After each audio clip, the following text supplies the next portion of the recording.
இன்னைக்கு நிறைய பேர் மெகா சர்ச்சை தேடி தான் ஓடுறான். ஏன்னா அவனுக்கு அது ஒரு பெருமை. இது சபையே கிடையாது. ஆமென். ஒரு தகப்பனுடைய கரத்துல ரட்சிக்கப்பட்ட, ரட்சிப்புகளை நடத்தின, சத்தியத்துக்குள்ள வழி நடத்தின ஒரு தலைவனுடைய கரத்துல அடங்கி இருந்து உருவாகி ஆமென் நின்றாதான் அவன் பரலோகத்துக்கு போய் நிக்க முடியும். இன்னைக்கு இந்த சத்தியத்தெல்லாம் சொல்லணும். சர்ச்சுக்கு அட்டன் பண்ணினா நீ பரலோகம் போக முடியாதுன்னு சொல்லணும். சர்ச்சுக்கு போய் அட்டண்டன்ஸ் போட்டு வந்தா எவனும் பரலோகத்துக்கு போக வாய்ப்பே கிடையாது. சத்தியத்தை கை கொண்டு உருவாகணும், அதை கண்காணிக்கணும். அதுதான் போதகருடைய அழைப்பு. பிசாசு வேற பக்கம் கொண்டு போயிட்டு இருக்கான்.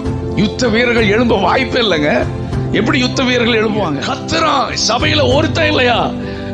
கர்த்தருடைய பட்சத்தில் யார் நிக்கிறாங்க அப்படின்னா என்ன? தேவனுடைய இருதயத்தை புரிஞ்சவங்க, சத்தியத்துக்காக.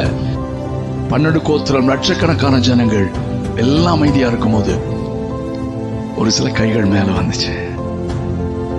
அது மைனாரிட்டி தான். எப்பொழுதுமே இந்த சத்தியத்தின் பக்கம் மைனாரிட்டி தான் இருக்கும். ஏன்னா மைனாரிட்டி மாதிரி மற்றவனுக்கு தெரியாது, மைனாரிட்டி கிடையாது. ஏன்னா அவருக்கும் அவங்களோட தான் கர்த்தர் நிற்கிறாரு. அதனால தான் கிதியோன் ஆண்டவர்கிட்ட கடைசியா யுத்தம் பண்றேன்னு போனப்போ எத்தனை பேர் மொத்தம் இருந்தாங்க கிதியோனோட? ஆமே, நம்முடைய கால்குலேஷன்ல ஆண்டுடைய கணக்கு.